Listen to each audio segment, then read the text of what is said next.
সর্বপক্ষে সেই মহান আল্লাহ রাব্বুল আলামিনের প্রশংসা করি, যে মহান আল্লাহ সুবহান ওয়া তাআলা এই পবিত্র ঈদের দিনে তথা এই জুমার দিনে আমাদেরকে সকলকে দুনিয়ার সমস্ত কাজ কাম থেকে ফারেক করে এই পবিত্র দিনে জুমার দিনে আমাদেরকে সকলকে একত্রিত হয়ে 2 রাকাত ফরজ নামাজ আদায় করা এবং খুতবা শোনার তৌফিক দান করেছেন। সকলে বলি আলহামদুলিল্লাহ।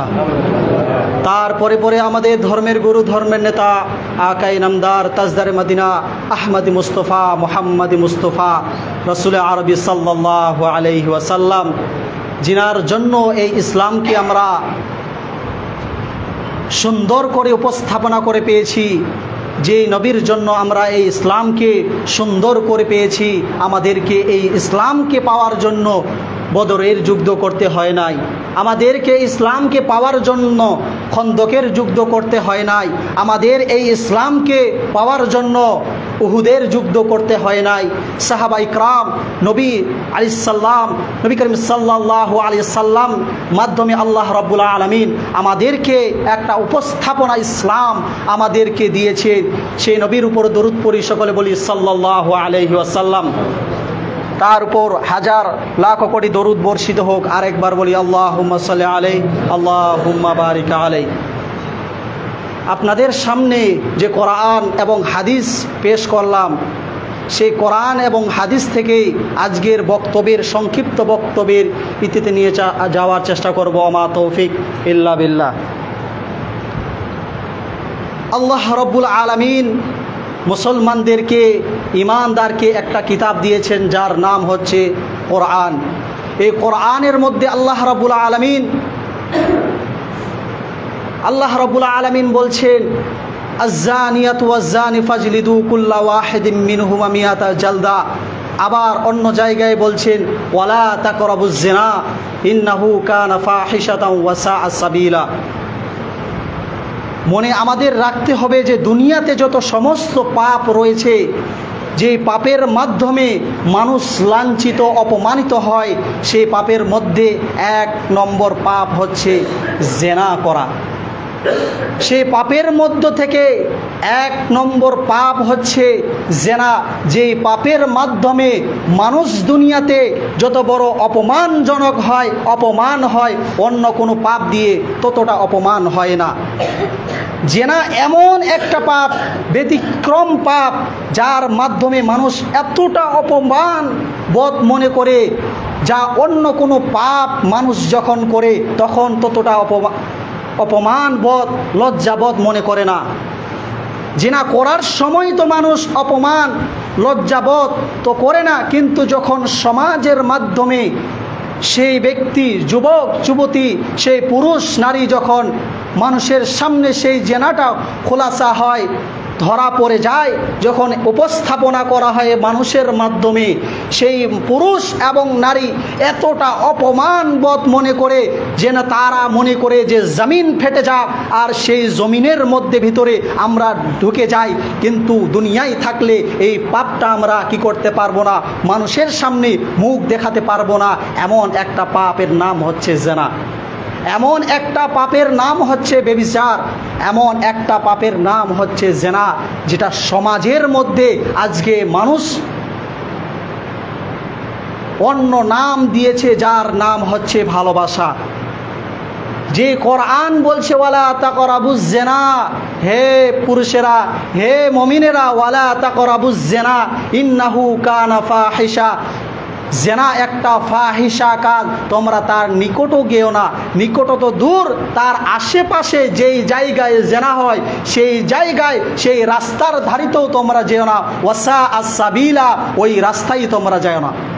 আল্লাহ ইমানদারকে ডেকে ডেকে বলছেন সূরা বানী ইসরাইলের মধ্যে, হে পুরুষ, হে নারীরা, হে ইমানদার, হে মমিন, হে মমিনারা, শুনে রাখো, তোমরা জেনার নিকটবর্তী হও না, তার কাছে যেও না, তার কাছে তো দূর। যেই রাস্তায়, যেই জায়গায় জেনা হয় সেই জায়গায় তোমরা তো দূর, সেই জায়গার রাস্তাটাও দিয়ে তোমরা গিয়েও না। জেনা এমন একটা পাপ, পৃথিবীর বুকে যে সমস্ত পাপ রয়েছে তার মধ্যে একটা ব্যতিক্রম পাপ হচ্ছে জেনা। পৃথিবীর মধ্যে সব থেকে মহাপাপ হচ্ছে শিরিক করা, আল্লাহর সঙ্গে শিরিক করা।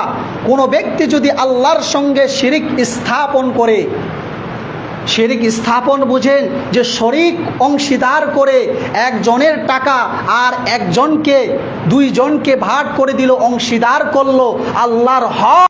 সব থেকে বড় পাপ হচ্ছে শিরিক করা। এই শিরিক করা দ্বিতীয় মহাপাপ হচ্ছে মিথ্যা কথা বলা। অন্য হাদিসে এসছে যে পিতা মাতার সাথে অবাধ্য, পিতা মাতার কথা অবাধ্য করাকে দ্বিতীয় মহাপাপ বলা হয়। তৃতীয় মহাপাপ হচ্ছে মানুষের সঙ্গে মানুষকে মিথ্যা কথা বলা। মিথ্যা কথা হলো দুনিয়ার 3 নম্বর পাপের স্থানে মিথ্যা কথা বলা। 4র্থ নম্বর পাপ হচ্ছে রিজিকের ভয়ে সন্তানকে হত্যা করা, যা আজকে অনেক হচ্ছে। হসপিটালে যান, যে সন্তান নেবে না, 2টা 4টা হয়ে গেছে, এরপরে আবার স্ত্রীর গর্ভে সন্তান চলে এসছে, সেই ব্যক্তি, সেই যুবক, সেই যুবতী, সেই মানুষ সন্তানকে কি খাওয়াবে, এর পেরেশানি হয়ে বাচ্চাটাকে পেটের মধ্যে মেরে ফেলার অনেক আজকে উপায় বের হয়েছে। এর মাধ্যমে আজকে পেটের মধ্যে স্ত্রীর সন্তানকে কি করে ফেলে, সন্তানকে নষ্ট করে ফেলে। আল্লাহর নবী বলছেন 4র্থ নম্বর মহাপাপ হচ্ছে যে রিজিকের ভয়ে, খাওয়া দাওয়ার ভয়ে সন্তানকে হত্যা করবে, তারা হলো জাহান্নামী, তারা জাহান্নামে যাবে। এরপরে 5 নম্বর পাপের স্তরে রয়েছে জেনা। আল্লাহর নবী বলছেন জেনা এমন একটা পাপ যা তোমাদের বংশকে, তোমাদের রাষ্ট্রকে, তোমার সমাজ মর্যাদা সমস্তকে নষ্ট করে দিবে। জেনা এমন একটা ব্যতিক্রম পাপ। জেনার মধ্যে যদি কোনো সমাজ যদি থাকে, সে কওম যদি উচ্চ মর্যাদায় থাকে, আর যদি জেনা তাদের মধ্যে সম্পর্ক স্পর্শ পায়ে যায়, তাহলে সেই কওমকে সেই উঁচু স্তর থেকে নিচু স্তরের মধ্যে আসতে আল্লাহ রাব্বুল আলামিন সেকেন্ডও লাগাবেন না। জেনা যদি সম্পর্ক যদি পুরুষ নারীর মধ্যে কোনো সমাজের মধ্যে থাকে, তাহলে সেই সমাজ ক্ষতিগ্রস্তর মধ্যে দুনিয়াতেও হবে এবং আখিরাতেও হবে। যদি তার বংশমর্যাদা উচ্চ হয়ে থাকে, সেই জেনার মাধ্যমে তার বংশকে, তার সমস্ত বংশমর্যাদাকে ধূলিসাৎ করে দিবে। জেনা এমন একটা পাপ। আল্লাহ নবী বলছেন 2টা পাপের কারণে দুনিয়াতে মানুষ কি হয়, অপমান হয়। একটা হলো জেনা আর একটা হলো চুরি। এই 2টা পাপ সিম্পল মানুষের কাছে, এই 2টা পাপ মানুষের কাছে সহজ মনে হয়, কিন্তু এই পাপ যখন করে মানুষ যখন ধরা পড়ে যায়, এতটা লজ্জাবোধ মনে হয়, এতটা লজ্জাবোধ মনে হয়, অন্য কোনো পাপ করলে অতটা লজ্জাবোধ মনে হয় না। শিরিক দুনিয়া সব থেকে মহাপাপ। মানুষ শিরিক করলেও মানুষ কি করে না, লজ্জাবোধ মনে করে না। মানুষ শিরিক করলে লজ্জাবোধ মনে করে না, কিন্তু জেনা করার পরে যদি ধরা পড়ে যায়, তাহলে সে এতটা লজ্জাবোধ মনে করে, এতটা লজ্জাবোধ মনে করে, সে মনে করে জমিন ফেটে যাক, সে তার মধ্যে আমি ঢুকে যাই। এতটা জেনার বাস্তব। আল্লাহ রাব্বুল আলামিন বলছেন ওয়ালা তাকরাবুজ জিনা, জেনার ধারে কাছে গিয়েও না, না হলে তোমাদেরকে এই জেনা তোমাদেরকে ধ্বংস করে দিবে।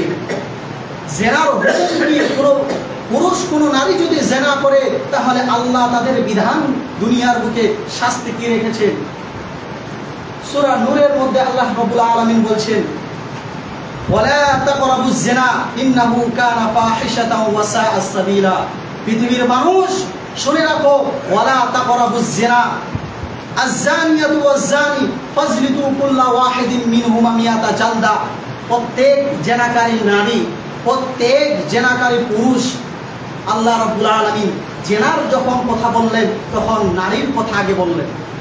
আয-যানিয়াতু ওয়াজ-যানি, জেনাকারী নারীরা, জেনাকারী পুরুষেরা, ফাজলিদু কুল্লা ওয়াহিদিন মিনহুমা মিয়াতা জালদা, তাদেরকে 100 অবিবাহিত যারা রয়েছে, যারা অবিবাহিত অবস্থায় জেনা মধ্যে লিপ্ত হয়ে যাবে, আল্লাহর বিধান অনুযায়ী আল্লাহ রাব্বুল আলামিন ফয়সালা করে দিলেন তাদেরকে 100 দররার বাড়ি, 100 বেত্রাঘাত করো, 100 চাবুকের বাড়ি মারো। কোথায় মারবে তোমরা?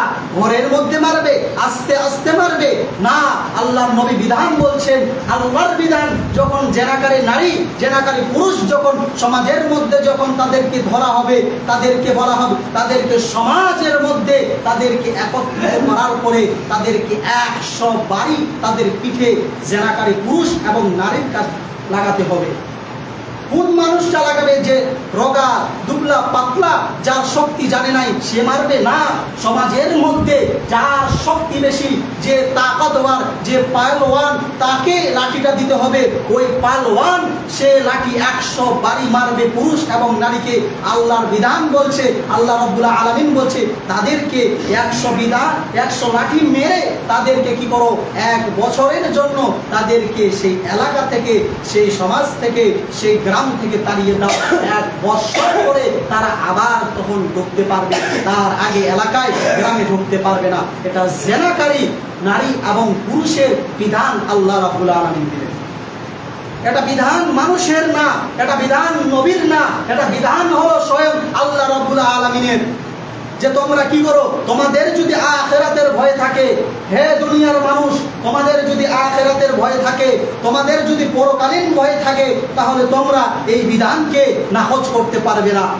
যদি তোমাদের জান্নাতের ভয় থাকে, যদি তোমাদের আখিরাতের ভয় থাকে, যদি জান্নাতি হতে চাও, তাহলে তোমাদেরকে এই বিচার, আমাকে, আমার বিচারকে তোমাদেরকে বাস্তবায়ন করতে হবে। আর এই বিচারকে যদি বাস্তবায়ন যদি না করতে পারি, এই বিচারকে যদি মান্যতা না দিতে পারি, তাহলে সকলেই কাফের হয়ে যাব, সকলেই কাফের পরিণত হয়ে যাব। রাষ্ট্র যদি এমন হয়, সমাজ যদি এমন হয়, সমাজ শাসক যদি এমন হয়, তাহলে এই বিধানকে সমাজের মধ্যে রাখার জরুরি। যদি রাখে, একটা জেনাকারীকে যদি এই মতন শাস্তি দেওয়া হয়, তাহলে পরবর্তীতে কোনো পুরুষ নারী জেনার মধ্যে কি করতে পারবে না? সংযত হতে পারবে না, দাখিল হতে পারবে না। আল্লাহ বলছে একটা তোমরা করো, একটা বিচার করো। একটা বিচার যদি সমাজের মধ্যে করা যায়, তাহলে আর জেনা বাড়বে না। জেনা তো বাড়বে না, তার নিকট ধারেও যাবে না। আল্লাহ রাব্বুল আলামিন নারীদেরকে বলছেন আয-যানিয়াতু, নারীদেরকে কেন বললেন? আল্লাহ তো অন্য আয়াতে বলছেন আস-সারিকাতু ওয়াস-সারিক, প্রত্যেক পুরুষ এবং নারী যারা চুরি করেছে তাদেরকে হাত কেটে দাও। এখানে পুরুষের কথা বলছে, যখন চুরির কথা আসছে আল্লাহ রাব্বুল আলামিন পুরুষের কথা বলছেন, যখন জেনার কথা আসছে তখন আল্লাহ রাব্বুল আলামিন নারীর কথা আগে প্রথমে বলছে। একজন নারী ছাড়া জেনার মধ্যে যেতে পারে না। নারীর কথা কেন বললেন? আল্লাহ রাব্বুল আলামিন নারী বলছেন, একজন নারী যদি জেনার সুযোগ না দেয়, তাহলে একজন পুরুষ জেনা করতে পারে না। আজকে আপনারা বলবেন যে ধর্ষণ হচ্ছে, একজন নারীর তো মত থাকে না, সেই জায়গায় 2 জন 4 জন 10 জন মিলে একটা নারীকে ধর্ষণ করছে। এটার কারণ কি? আল্লাহ তো নারীদেরকে দোষ দিচ্ছে, যারা জেনাকার নারী তারা তো নারীদেরকে দোষ দিচ্ছে, কিন্তু সমাজে দেখা যাচ্ছে যে পুরুষেরা ধর্ষণ করছে। এটা কি বলবে? এটা বলার কারণ হচ্ছে যে নারী যদি পর্দার মধ্যে, ইসলামী রাষ্ট্রের মধ্যে, ইসলামীর কোরআনের বিধান অনুযায়ী যদি নারীকে পর্দার বিধান দেওয়া হয়েছে, নারী যদি পর্দা করে বেড়ায়, তাহলে পুরুষের চোখ নারীর দিকে যাবে না, পুরুষের চোখ নারীর দিকে খারাপ নজরে যাবে না। আজকে সমাজে যদি দেখেন যে অধিকাংশ মহিলারা তারা বেপর্দার মধ্যে, রাস্তার মধ্যে খোলামেলাভাবে চলছে, পুরুষেরা তাদের দিকে আকৃষ্ট হওয়ার পরে তারপরে যদি ওই নারী যদি সহমত না থাকে, এরপরে ধর্ষণ হচ্ছে। এটাই হলো কারণ। যদি ইসলামের বিধান অনুযায়ী যদি নারী যদি পর্দা করে চলে, প্রত্যেকটা নারী যদি পর্দার আড়ালে যদি লুকিয়ে থাকে, তাহলে পুরুষের নজর, খারাপ নজর মহিলার দিকে যাবে না। এর ফলে সমাজের মধ্যে ধর্ষণ আর হবে না। ধর্ষণ হবে পর্দার মধ্যে। যদি আজকে যদি এই রাষ্ট্রকে যদি আজকে পর্দা, আজকে ধর্ষণের মধ্যে দেখা যায় যে ধর্ষণকে, এই ক্রাইমকে আটকানোর জন্য পুলিশ প্রশাসন, আর্মি, কত সমস্ত প্রশাসনের মাধ্যম রয়েছে, এরপরেও সমাজের মধ্যে কি বাড়ছে? সমাজের মধ্যে জেনা বেড়েই যাচ্ছে, ব্যভিচার বেড়েই যাচ্ছে, ধর্ষণ বেড়েই যাচ্ছে। কিন্তু আসুক তাদেরকে বলি, যদি ইসলামিক শাসন, ইসলামিক রাষ্ট্র, ইসলামিক বিধান অনুযায়ী, কোরআনের বিধান অনুযায়ী যদি নারীদেরকে যদি সমাজ থেকে, রাষ্ট্র থেকে যদি হুকুম দেওয়া হয় তোমাদেরকে পর্দা করতে হবে, পর্দা যদি প্রত্যেকজন নারী, হিন্দু হোক, মুসলমান হোক, বৌদ্ধ হোক, সবাই যদি পর্দার আড়ালে যদি লুকিয়ে যায়, তাহলে ধর্ষণ আর সমাজের মধ্যে, মোবাইলের মাধ্যমে, পত্রিকার মাধ্যমে আপনারা আর ধর্ষণের খবর পাবেন না। যে ধর্ষণ আজকে হচ্ছে, এই নারীর অবহেলা, নারীর খোলামেলার কারণে আজকে ধর্ষণ, আজকে জেনা। আল্লাহ বলছেন এর বিচার নারীর জন্য জেনার সুযোগ হয় একজন, তার কারণে নারীর বিধানকে আল্লাহ রাব্বুল আলামিন কোরআনের মধ্যে বলে রাখলেন যে একজন নারীর কারণেই জেনা হয়। নারী যদি সুযোগ না দেয়, পুরুষ কখনো জেনা করতে পারে না। এখানে জেনার সময় আল্লাহ রাব্বুল আলামিন নারীকে দোষারোপ করছেন, আর চুরি করার সময় আল্লাহ পুরুষদেরকে রাখছেন যে জেনাকার, এই চুরি যারা চুরি করবে এরা প্রথমে হলো পুরুষরাই চুরি করে প্রথম। চুরির ক্ষেত্রে আল্লাহ রাব্বুল আলামিন পুরুষকে দায়ী করছেন, আর জেনার ক্ষেত্রে আল্লাহ রাব্বুল আলামিন নারীকে দায়ী করছেন। অতএব এই জেনার বাস্তবায়ন থেকে যদি বাঁচতে হয়, সমাজকে যদি বাস্তবায়ন করতে হয়, ইসলামিক রাষ্ট্র যদি আমরা করতে পারি, তাহলে এই কোরআনের বিধান ছাড়া এই জেনা, এই ব্যভিচার, এই ধর্ষণকে আমরা আটকাতে এবং বাধা দিতে পারবো না। আল্লাহ নবী বলছেন আল বিকরু ওয়াল বিকরু জিলদু মিয়াতা, কোনো পুরুষ, কোনো নারী যদি অবিবাহিত অবস্থায় যদি কি করে জেনা করে, তাহলে তাদেরকে 100 দণ্ড মারো। আর ওয়াসাইবু বিসাইবি জিলদু ওয়ার রাজমু, আল্লাহ নবী বলছেন কোনো পুরুষ যদি বিবাহের পরে যদি জেনার মধ্যে লিপ্ত হয়ে যায়, তাহলে তাকে রজম করো। রজম বুঝেন? রজম কি? আল্লাহর নবী বলছেন রজম এমন, কোনো পুরুষ যদি বিবাহের পরে যদি জেনা করে অন্য পুরুষ মহিলার সাথে, তাহলে ওই বিবাহিত পুরুষকে একটা গর্ত করা হবে বুক অবধি, একটা গর্ত খনন করা হবে বুক অবধি, আর ওই পুরুষকে ওই গর্তর মধ্যে মাটি দিয়ে চাপিয়ে দেওয়া হবে। চাপিয়ে দেওয়ার পরে পাথর দিয়ে চারদিক থেকে পাথর মেরে মেরে ওই পুরুষকে দুনিয়া থেকে বিদায় করে দেওয়া হবে। এর নাম হচ্ছে রাজম হাদিসের ভাষায়। অতএব বিবাহিত পুরুষ এবং নারী যারা দুনিয়ার মধ্যে জেনার মধ্যে লিপ্ত থাকবে, তাদেরকে দুনিয়ার বিধান অনুযায়ী, শাস্তি অনুযায়ী তাদেরকে দুনিয়া থেকে ইট ঢেল পাথর দিয়ে মেরে মেরে তাদেরকে দুনিয়া থেকে বিদায় করে দিতে হবে। এদেশের হাজারো মহিলাকে যারা দেবরের সাথে জেনার মধ্যে লিপ্ত রয়েছে, ওই মহিলাদেরকে ইট ঢেল পাথর দিয়ে তাদেরকে দুনিয়া থেকে বিদায় করে দিতে হবে। এদেশের হাজারো যুবককে যারা নিজের স্ত্রী থাকার পরও অপর স্ত্রীর সঙ্গে, অপর শালিকার সঙ্গে, অপর ভালোবাসার মানুষের সঙ্গে জেনায় লিপ্ত হয়েছে, এদেশের হাজারো মানুষকে কি করতে হবে? এই ঢেল পাথর দিয়ে মেরে মেরে দুনিয়া থেকে বিদায় করে দিতে হবে। এর নাম হচ্ছে দুনিয়ার শাস্তি জেনা। জেনার শাস্তি দুনিয়াতেই নির্ধারণ করে দেওয়া হয়েছে, জেনার শাস্তি দুনিয়াতেই নির্ধারণ করা দেওয়া হয়েছে। আল্লাহ রাব্বুল আলামিন এই ব্যাপারে একটা নবী করিম সাল্লাল্লাহু আলাইহি সাল্লামের কাছে একজন মহিলা আসলেন। আসার পরে বলছেন তাহিরু ইয়া রাসূলুল্লাহ, হে আল্লাহর রাসূল, আমাকে আপনি পবিত্র করুন। আল্লাহর নবীর কাছে একজন মহিলা আসলেন, গামিদি গোত্রের মহিলা। আসার বলছে তাহিরু ইয়া রাসূলুল্লাহ, আমাকে আপনি পবিত্র করুন। আল্লাহ নবী মুখটা ফিরিয়ে নিলেন বাম দিকে। আবার বাম দিকে সেই মহিলা গিয়ে বললেন ইয়া রাসূলুল্লাহ, আমাকে পবিত্র করুন। আল্লাহ নবী আবার মুখটা ফিরিয়ে নিলেন ডান দিকে। আল্লাহ নবীকে আবার বলা হলো ইয়া রাসূলুল্লাহ, আমাকে পবিত্র করুন, আমি জেনার মধ্যে জেনা করে ফেলেছি। আল্লাহ নবী বলছেন তুমি কি সত্যি জেনা করেছো? সেই মহিলা বলছে ইয়া রাসূলুল্লাহ, আমি সত্যি জেনা করে ফেলেছি। আল্লাহ নবী বলছেন জেনা করার ফলে তোমার গর্বে কি সন্তান এসেছে? আল্লাহ নবীকে বলল সেই মহিলা ইয়া রাসূলুল্লাহ, আমার গর্বে জেনা করার ফলে সন্তান চলে এসেছে। আল্লাহ নবী বললেন ইরজিই, তুমি বাড়ি ফিরে যাও, হাত্তা তালিদু, ততদিন অবধি তুমি বাড়িতে থাকো যতদিন অবধি তোমার সন্তান দুনিয়াতে না আসে। এখন যদি তোমার উপরে জেনার শাস্তিকে নির্ধারিত করে দেওয়া হয়, তাহলে তোমার পেটে যে সন্তান এসেছে সেই সন্তানের তো কোনো দোষ নাই, সেই সন্তান তো এমনি মারা যাবে। তাহলে এই বিচার তোমার সন্তানের উপরে না, তোমার উপরে এই বিচার। তাহলে যতদিন অবধি না তোমার সন্তান দুনিয়াতে আসে, ততদিন অবধি তোমার উপরে শাস্তি নির্ধারণ করা হবে না। 10 মাস 10 দিন গর্ভে যখন গর্ভপাত হলো, সেই সন্তানকে সেই মহিলা নিয়ে আল্লাহর নবীর কাছে হাজির হয়ে গেলেন, একটা নেকড়ার মধ্যে পেঁচিয়ে। আল্লাহর নবীর কাছে আসার পরে সেই মহিলা বলছে, ইয়া রাসূলুল্লাহ, দেখেন আমার সন্তান দুনিয়াতে চলে এসেছে, এবার আমার বিচার করে দিন। আল্লাহর নবী বলছেন, একজন মায়ের হক হচ্ছে সন্তানকে 2.5 বছর দুধ পান করা। এখন যদি তোমার উপরে শাস্তি আমি নির্ধারণ করে দিই, তাহলে 2.5 বছর এই সন্তান তোমার দুধ থেকে মাহরুম হয়ে যাবে।